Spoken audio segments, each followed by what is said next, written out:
Welcome friends. In today's session, today we are going to start with a new chapter called Residential Status of an SSC. Let's have its introduction. There are two types of taxpayers. As in when we talk about taxpayers, there are two types of taxpayers in India. First is resident in India and another is non-resident in India. So these are the two categories of taxpayers which are prevailing in our country, in our economy. Indian income is taxable in India, whether the person earning the income is a resident or he is a non-resident. Indian income पे focus किया जा रहा है. अगर Indian income है यानी कि आपने कोई इनकम भारत के अंदर कमाई है, अर्न की है, फिर आप रेसिडेंट हो या न हो और you are NRI, doesn't matter, but it is taxable in India. आप भारत के रेसिडेंट हो या नहीं हो, इट इज नॉट इम्पोर्टेंट, लेकिन अगर इंडिया में इनकम हुई है आपकी तो उस पर आपको टैक्स पे करना पड़ेगा. It is taxable. वैसे ही conversely foreign income of a person is taxable in India only if such person is a resident in India. ये तो आप इंडिया में रहते हैं, इंडियन इनकम हुई, या इंडिया में नहीं भी रहते फिर भी आपकी इनकम इंडिया के अंदर हुई है तो टैक्सेबल है. लेकिन अगर भारत में रहते हैं, रेसिडेंट ऑफ इंडिया है, भारत के रईस हैं और आपकी कोई फॉरेन इनकम है तो उस पर टैक्स लगेगा.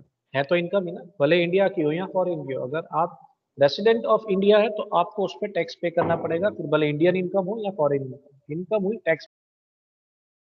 लेकिन फॉरेन इनकम किसी एनआरआई को हुई है, फॉरेन इनकम किसी एनआरआई को हुई है तो वो भारत में उस पर टैक्स नहीं लगेगा.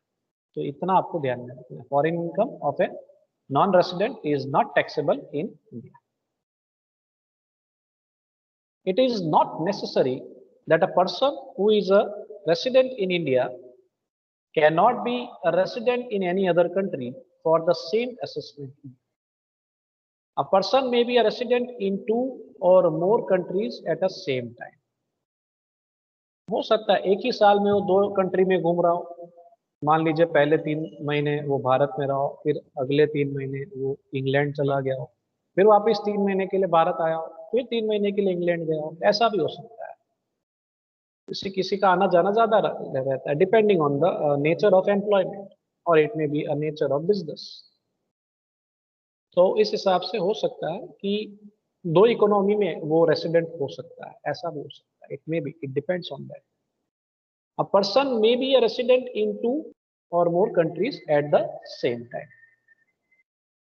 It is therefore not necessary that a person who is resident in India will not be a resident in any other country for the same assessment year. तो ये जरूरी नहीं है कि अगर भारत का रेसिडेंट है तो वो इंग्लैंड का रेसिडेंट नहीं माना जाएगा, ऐसा नहीं. या इंग्लैंड का रेसिडेंट है तो भारत का रेसिडेंट नहीं माना जाएगा, ऐसा नहीं. एक ही साल में दोनों कंट्री में उसका आना जाना लगा रहता हो, अराइवल हो डिपार्चर हो, अराइवल हो डिपार्चर हो, तो वो दोनों इकोनॉमी में रेसिडेंट हो सकता है. It depends on the situation, वो कितने दिन रहा है दोनों इकोनॉमी के अंदर, वो उस इकोनॉमी के क्या रूल्स है, उस कंट्री के क्या रूल्स है, उस टैक्सेशन के वो देखने होंगे, और भारत के टैक्सेशन के रूल्स क्या रेसिडेंशियल स्टेटस के लिए वो आपको चेक करना पड़ेगा. उसके बेसिस पे डिसाइड हो सकता है. Now how to determine residential status of an individual. एक व्यक्तिगत व्यक्ति के रेसिडेंशियल स्टेटस का आप डिसाइड कैसे कर सकते हैं, डिटर्मिनेशन कैसे करेंगे इसका. आप कैसे डिसाइड करोगे कि ये बंदा रेसिडेंट है या ये बंदा नॉन रेसिडेंट है. इसका डिसीजन कैसे ले सकते हैं. हमें कैसा पता चलेगा कि ये भारत का रईस है या बिन भारतीय रईस है, मीन्स नॉन एनआरआई है. ये कैसे डिसाइड होगा, तो ये सेक्शन 6 के अंदर इसकी डिटेल दी हुई है. An individual may be a resident and ordinary resident in India. ये एक सिचुएशन क्या हो सकती है, या तो अगर पहला कैटेगरी में नहीं आता है तो दूसरा कैटेगरी क्या है, रेसिडेंट है but not ordinarily resident in India. अगर ये दोनों नहीं है तो आखिरी पॉइंट यही बनता है, दैट इज एन एनआरआई। एक पहली चीज आपको डिसाइड करना है, क्या बंदा रेसिडेंट है। अगर रेसिडेंट है तो कैसा रेसिडेंट है, ऑर्डिनरी रेसिडेंट है या नॉन ऑर्डिनरी रेसिडेंट है। ये दो सिचुएशन आपको डिसाइड करना है। इन दोनों में अगर वो शामिल नहीं हो पा रहा है as per the rules of section 6, तो फिर क्या होगा सर, वो आखिरी पॉइंट पे आ जाएगा, ही इज एन एनआरआई, वो भारत का रहीश नहीं है, नॉन रेसिडेंट इन इंडिया है। इसको हम फॉर्मेट में समझने की कोशिश करते हैं, एक चार्ट के तौर पे समझने की कोशिश करते हैं। सबसे पहला आएगा स्टेटस पे एसएससी। एसएससी को हम कहते हैं टैक्स पेयर। यहाँ पे एसएससी को हम इंडिविजुअल एसएससी मान के चल रहे हैं, एक व्यक्ति की बात कर रहे हैं, किसी कंपनी की बात नहीं कर रहे, सिर्फ एक व्यक्ति का आपने कैलकुलेशन करना होगा। A person as an SSC you are supposed to make valuation and that person is individual person। तो SSC दो कैटेगरी के यहाँ पे उसके स्टेटस हो सकते हैं, या तो वो रेसिडेंट होगा या तो नॉन रेसिडेंट होगा। ठीक है, अगर रेसिडेंट हुआ वैल्यूएशन करते वक्त तो हमें आगे और वैल्यूएशन करना पड़ेगा, डिसाइड करना पड़ेगा रेसिडेंट है तो कैसा है, ऑर्डिनरी रेसिडेंट है या नॉन ऑर्डिनरी रेसिडेंट है, ये वैल्यूएशन आगे होगा। अब ये वैल्यूएशन करने के लिए इसके रूल्स है, तो अब उसके रूल्स पे चलते हैं। ये डिसाइड करने के लिए कि बंदा रेसिडेंट है या नॉन रेसिडेंट है, क्या है इसके रूल्स है। तो बेसिक कंडीशन है जो आपको फॉलो करनी पड़ेगी। Basic condition that need to be satisfied to check if an individual is a resident in India as follows. तो पहली शर्त देखते हैं, पहली शर्त क्या, बेसिक कंडीशन। पहली बेसिक कंडीशन क्या है, हमें क्या डिसाइड करना है, whether the person is resident in India और नॉट, ये डिसाइड करना है। तो पहली बेसिक कंडीशन क्या, ये आपको बाय हार्ट करनी होगी दोस्तों सम्स वैल्यूएशन के लिए। The person must be India in the previous year for a period of 182 days or more। 182 days के लिए वो भारत में रहा होना चाहिए, उसका स्टे होना चाहिए 182 डेज के लिए प्रीवियस ईयर में। प्रीवियस ईयर अभी हमारा कौन सा होगा, 2020। असेसमेंट ईयर कौन सा चल रहा है, 2020-21। और पहली शर्त हो सकती है या दूसरी शर्त। दूसरी शर्त क्या देखते हैं, दूसरी शर्त के अंदर दो शर्तें। पहली आ जाएगी, a person is in India for a period of 60 days, ये पहली शर्त होगी। दूसरे के अंदर पहली शर्त यहां तक है, और मोर ड्यूरिंग द प्रीवियस ईयर, यहां तक है मीन्स एंड लिखा है, एंड 65 डेज और मोर during 4 years immediately preceding the previous year, यानी दोनों शर्तें फॉलो होनी चाहिए। पहली शर्त है, पिछले साल में 182 डेज का स्टे होना चाहिए, कम से कम 182 डेज भारत में रहा होना चाहिए प्रीवियस ईयर में।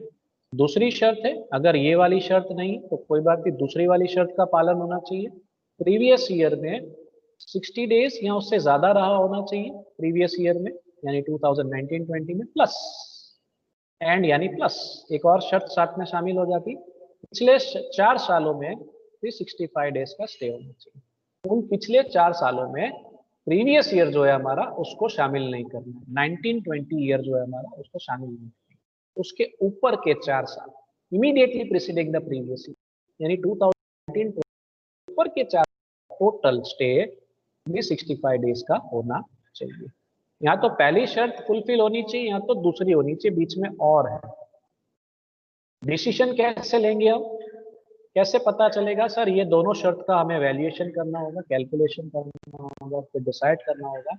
If an individual meets any one of this two conditions then he is said to be resident in India for that financial year. If none of the condition is satisfied he is said to be NRI. इन दोनों से अगर एक शर्त का पालन होता है, इफ वन कंडीशन आइदर शर्त का फुलफिल हो या दूसरी कंडीशन सेटिस्फाई, दो में से एक सेटिस्फाई होनी चाहिए। अगर दो में से एक शर्त सेटिस्फाई हो रही है, एक कंडीशन फुलफिल हो रही है, तो he is consider as resident in India. उसका स्टेटस क्या रहेगा, he is resident in India. एक भी अगर at least one condition should be satisfy, एक भी सेटिस्फाई नहीं हो रही है, नन, तो एनआरआई माना जाएगा, वो भारत का नागरिक नहीं, भारत का रईस नहीं, नागरिक नहीं सॉरी, भारत का रईस नहीं। ठीक है, सो इस तरीके से उसको यहाँ पे कंसीडर किया जाएगा। ये बेसिक कंडीशन की बात हुई, बेसिक के साथ साथ एडिशनल कंडीशंस भी है दोस्तों। एडिशनल कंडीशंस भी आपको ध्यान में रखनी है। पहले हमें ये डिसाइड करना है कि बंदा रेसिडेंट है या नॉन रेसिडेंट है। अगर दोनों शर्तें फुलफिल होती है पिछली तो रेसिडेंट है, दो में एक भी फुलफिल हो तो भी रेसिडेंट है, जीरो फुलफिल होती, एक भी शर्त पालन नहीं होता, एक भी शर्त का पालन नहीं होता है तो नॉन रेसिडेंट। अब चलते हैं एडिशनल कंडीशन पे, थोड़ी एक्स्ट्रा कंडीशन है और जो हमें ये डिसाइड करने पे मजबूर करेगा। रेसिडेंट तो है, चलो डिसाइड कर लिया, रेसिडेंट है मान लेते हैं, तो कैसा रेसिडेंट है? दो में से पिछले में से मान लेते एक शर्त का पालन किया बंदे, यहाँ डिसाइड हो गया कि रेसिडेंट है, तो एक कदम और आगे बढ़ना होगा। रेसिडेंट है तो कैसा रेसिडेंट है? ऑर्डिनरी रेसिडेंट है या नॉन ऑर्डिनरी रेसिडेंट है? अब हम जो शर्तें चेक करने जा रहे हो ऑर्डिनरी रेसिडेंट की शर्त, resident and ordinary resident in India, उस कैटेगरी का कंडीशंस चेक करें। इस दो कंडीशन यहाँ इसमें प्लस लिख, एंड ये दोनों शर्त का पालन होगा तो ही वो ऑर्डिनरी रेसिडेंट माना जाएगा। He has been a resident in India in at least 2 out of 10 previous year immediately preceding the relevant previous year. पिछले 10 सालों में कम से कम 2 साल भारत में उसने स्टे किया होना चाहिए, पिछले 10 सालों में। उन 10 सालों में प्रीवियस ईयर जो है 1920 जो है हमारा, उसको हमें ध्यान में नहीं लेना है। उसके ऊपर के 10 सालों में उसका कम से कम स्टे 2 साल का होना चाहिए। प्लस प्लस दूसरी एडिशनल कंडीशन क्या कहती है? He has been in India for a period of 730 days or more during the 7 years immediately preceding the relevant previous year.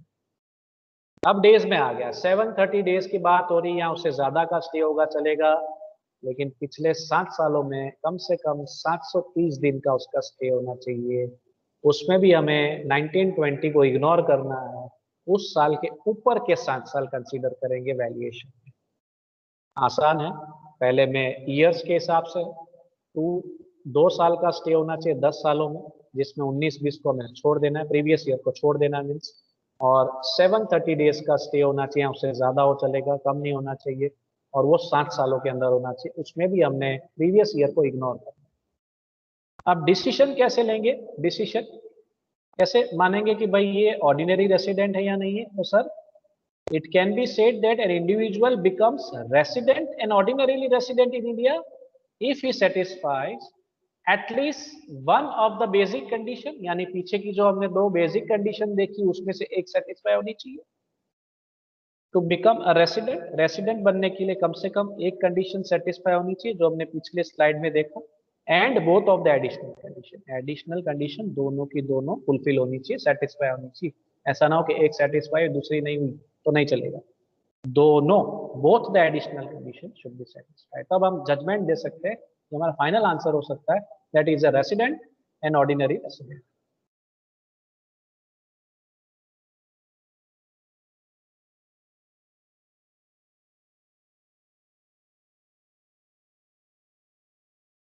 आगे बढ़ते हैं। Additional condition same to same रहेगी, लेकिन अब हम ये डिसाइड करने के लिए एडिशनल कंडीशन देख रहे हैं weather the person is resident but not ordinary resident. दोनों की कंडीशन सेम ही है, रेसिडेंट, ऑर्डिनरी रेसिडेंट और नॉन ऑर्डिनरी रेसिडेंट, दोनों की कंडीशन सेम, कोई चेंजेस वही है। देखिए, he has been a resident in India in at least 2 out of 10 previous years immediately preceding the relevant previous year, इसमें भी प्लस ही है, and he has been in India for a period of 730 days or more during the 7 years immediately preceding the relevant previous। Same condition जो पिछले side में अभी आपने देखी, same to same, ordinary resident and non ordinary resident का same conditions है, और decision same रहेगा। डिसीजन का मतलब यहाँ पे क्या सेम रहेगा कि भाई पहले तो कम से कम एक एटलीस्ट कंडीशन, बेसिक कंडीशन आपने फुलफिल करनी होगी, और इन दोनों में से एक भी शर्त का पालन नहीं हो रहा हो, none of the additional conditions if it is satisfied, एक भी नहीं, एक हो या एक भी नहीं हो, दोनों होगी तो ही वो ऑर्डिनरी रेसिडेंट है। दो में से एक हो रही है, एक नहीं हो रही है फुलफिल, या दोनों फुलफिल नहीं हो रही है एडिशनल कंडीशन, तो वो नॉन ऑर्डिनरी रेसिडेंट माना जाएगा। ही is resident but not ordinarily resident, ऐसा माना जाएगा।